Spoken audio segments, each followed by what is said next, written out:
श्री साईं जीवन माला प्रस्तुत करते हैं श्री साईं सच्चरित अध्याय 28 कथा मेरे शिरडी के साईं नाथ की। ओम साईं राम। स्वागत करता हूं आपके अपने चैनल साईं जीवन माला पे। तो मैं हूं राम गुप्ता। आज हम आपको श्री साईं सच्चरित अध्याय 28 की पावन कथा जो हमने आपको कल सुनाया था उसके आगे की कथा आज हम आपको सुनाने जा रहे हैं। तो साईं सच्चरित के ये महाग्रंथ हम आप लोगों को संसार में फैली इस महामारी को दूर करने के लिए हम बाबा को सुना रहे हैं और बाबा की द्वारिका माई में बैठकर बाबा को सुना रहे हैं। जैसा बाबा अपने भक्तों को सुनाया करते थे वैसा ही हम बाबा को सुना रहे हैं ताकि बाबा पुनः शिरडी जैसा चमत्कार संसार में दिखा सके और बाबा आपका दरबार जल्द से जल्द खुले बाबा और संसार में फैली इस महामारी को बाबा आप दूर करो।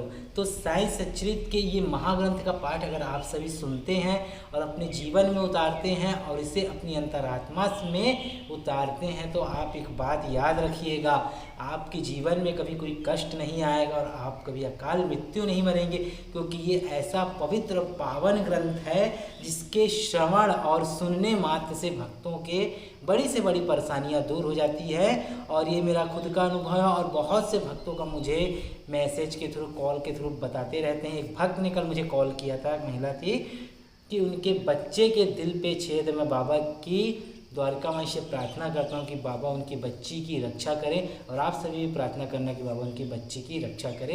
उन्होंने मुझे बताया कि बाबा की इस महाग्रंथ के पाठ सुनने से उन्हें बहुत शांति मिली और बाबा की बहुत कृपा उनके जीवन पे हो रही है और बच्ची की भी तबीयत और उनके परिवार में कुछ प्रॉब्लम थी वह भी धीरे धीरे दूर हो रही है। तो बाबा से मैं साईं बाबा से प्रार्थना करता हूँ, बाबा आप जैसे उस भक्त का कल्याण कर रहे हैं बाबा सभी भक्तों का कल्याण करो बाबा और सबके जीवन में खुशियाँ ही खुशियाँ लाओ बाबा। यही आशा लेकर मैं बाबा की द्वारिका माई से ये महाग्रंथ का पाठ साईं आपको सुना रहा हूँ बाबा। चलिए शुरुआत करते हैं साईं सच्चरित अध्याय 28 की पावन कथा को। तो जयकारा मेरे साईंनाथ महाराज का, बोलिए साचे दरबार की जय। पिछले 28 अध्याय के आगे की कथा में हमने आपको बताया था लाला लक्ष्मी चंद का सांझा का जो प्रसाद के बारे में बताया था। अब है कुदिष्टि। जी हाँ, नज़र। ध्यान से सुनिएगा, ये कुदिष्टि का बहुत बड़ा चरित्र का पाठ है जिसे अगर आप सुनते हैं तो आपके घर पे, परिवार पे, बच्चों पे अगर कुदिष्टि लगती है तो बाबा उसे कैसे दूर करेंगे यह भी हम आपको बताएंगे। इसी यात्रा में एक बार उनको चावड़ी जुलूस देखने का भी सौभाग्य प्राप्त हुआ लाला लक्ष्मी चंद को। उस दिन बाबा कफ से अधिक पीड़ित थे। उन्हें विचार आया कि इस कफ का कारण शायद किसी की नज़र लगी हो। दूसरे दिन प्रातःकाल जब बाबा अपनी द्वारिका माई को गए तो सामा से कहने लगे कि जो मुझे कफ से पीड़ा हो रही थी उसका मुख्य कारण किसी की कुदिष्टि ही है। मुझे तो ऐसा प्रतीत होता है कि किसी की नज़र लग गई है, इसलिए यह पीड़ा मुझे हुई है। लक्ष्मी चंद के मन में जो विचार उठ रहे थे वही बाबा ने भी कह दिए।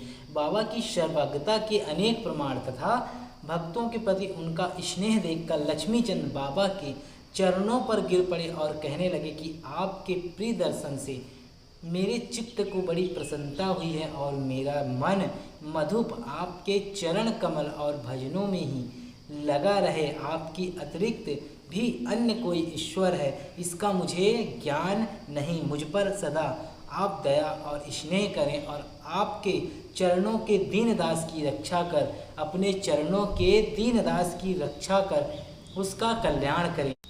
भाव विनाशक चरणों का स्मरण करते हुए मेरा जीवन आनंद से व्यतीत हो जाए, ऐसी मेरी आपसे प्रार्थना है, विनम्र प्रार्थना है।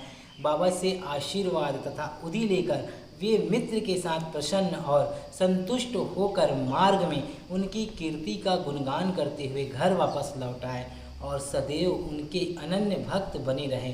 शिरडी जाने वालों के हाथ वे उनको हार, कपूर और दक्षिणा भेजा करते थे। तो बाबा ने बताया कि कैसे उन्हें कुदिष्टि लगी थी और बाबा ने बताया कि उसे कैसे दूर किया जाए।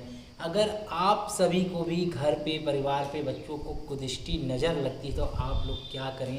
पहली बात तो आप लोग प्रतिदिन बाबा की विभूति माथे पे लगाएं और हो सके तो गले पे लगाएं, थोड़ा सा खा लें और ज़्यादा परेशानी होती है थोड़ा सा जल में मिला के उसे पी लें। अब बात रही कि कई भक्तों का हमें मैसेज आता है कि हमारे पास बाबा की विभूति नहीं है, आप भेजिए। जहाँ तक हमारे से होता है हम भेजते हैं, क्योंकि बाबा की यहाँ पर अखंड धुनी जल रही है, 1972 से है, और यहाँ कर विभूति भी भक्तों का कल्याण करती है और चमत्कार दिखाती है। चूँकि अभी लॉकडाउन चल रहा है तो इस कारण से आप लोगों को बताऊँगा, अगर आप लोग घर पे अगरबत्ती जलाते हैं, उसकी जो विभूति निकलती है उसे एकत्र कर लीजिए, बाबा के समक्ष उसे रख दीजिए, प्रार्थना कीजिए बाबा शक्ति दे और बाबा भक्तों का कल्याण करो, बाबा आपकी उदी समझ की मैं इसे माथे पे लगा रही हूँ और मेरे कष्टों की रक्षा करो बाबा। यह कहकर आप उसका विभूति का इस्तेमाल कर सकते हैं और उसे प्रतिदिन अपने माथे पे लगा सकते हैं। तो देखिएगा बाबा की कृपा आपके ऊपर भी होगी और आपके कष्टों को दूर बाबा जी जरूर करेंगे। चलिए आगे की कथा पढ़ते हैं।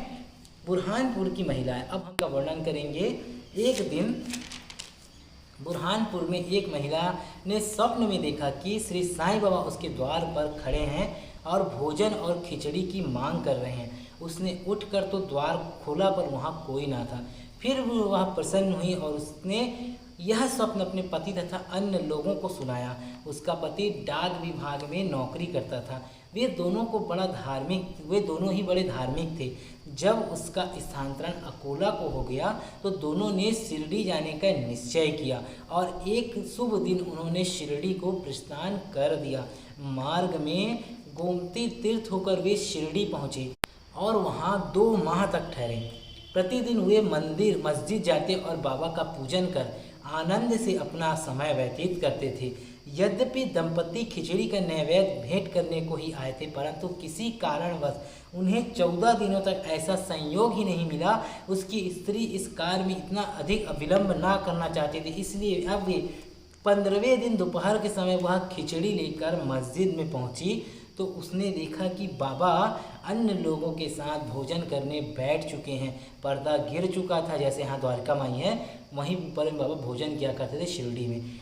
जिसके पश्चात किसी का साहस ना था कि वह भीतर प्रवेश कर सके, परंतु वह एक क्षण भी प्रतीक्षा न कर सकी और हाथ से पर्दा को हटाकर भीतर चली आई। बड़े आश्चर्य की बात थी कि उसने देखा कि बाबा की इच्छा उस दिन पहले खिचड़ी खाने की ही थी जिसकी उसने आवश्यकता थी।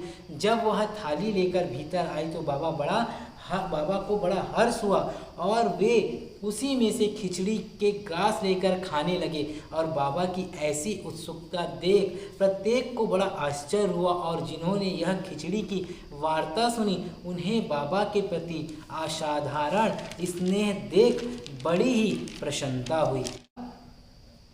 तो देखा बाबा ने कैसे एक भक्त जो बाबा को खिचड़ी खिलाने को सोच रहा था, बाबा विस्मृतिवश वो भूल चुकी थी महिला, तो एक दिन 15वें दिन उन्होंने बनाया और बाबा के समक्ष लेके गए और बाबा की भी इच्छा उस दिन खिचड़ी खाने की ही थी। बाबा भाव के मूर्ति हैं, अगर बाबा को प्रेम से 1 रुपये का भी दान करेंगे तो बाबा वह शहर स्वीकार कर लेंगे और उसका कई गुना आपको वितरण लौटा देंगे। ये सत्य है क्योंकि मैंने खुद अनुभव किया है। जब मैं 6वीं पढ़ता था, 5वीं 6वीं पढ़ता तब से मैं मंदिर पे जुड़ा हुआ हूँ और बचपन से ही बिजनेस है पापा ने लगा के रखा है, तो बाबा के लिए मैं भी खर्चा करता था। तो मैंने महसूस किया था अगर मैं बाबा के लिए 10 रुपये खर्चा करता था तो बाबा उसका मुझे 100 रुपये रिटर्न करते थे। ये ऐसा बैंक है मेरा कि मैं तब से इतना इन्वेस्ट करता हूँ क्योंकि उसकी कृपा बहुत बड़ी है जो मैं बता ही नहीं सकता। जैसे जैसे आप याद आएगी मैं आप लोगों को बताते जाऊँगा। तो साईं सच्चरित अध्याय 28 की पावन कथा अभी जारी है। अगले वीडियो पे इसे हम संपूर्ण करेंगे क्योंकि यह कथा बहुत ही बड़ी है और धीरे धीरे हम आपको इसका पाठ ग्रंथ का श्रवण करा रहे हैं ताकि आप इसे अपने दिल पे उतारें और महसूस करें कि शिरडी की साईं आपके समक्ष हैं। तो साईं सच्चरित की ये महाग्रंथ की पावन कथा अभी जारी है, आप बने रहें। आप सभी अगर साईं जीवनमाला पे नए हैं तो सब्सक्राइब कर लीजिएगा, बेल आइकन को ऑन कर लीजिएगा और आप मुझे राम गुप्ता लव के चैनल पे सब्सक्राइब जरूर करिएगा और सब्सक्राइब करने के बाद कमेंट में बोलेगा कि राम भैया हमने आपके चैनल को सब्सक्राइब कर लिया। आप भी मेरे लिए प्रार्थना कर दीजिए। तो मैं वैसे भी रोज़ करता हूँ बाबा से आप लोगों के लिए प्रार्थना, लेकिन विशेष प्रार्थना कर दूँगा, ठीक है। तो बने रहें साईं जीवनमाला के साथ। तब तक के लिए ओम साईं राम।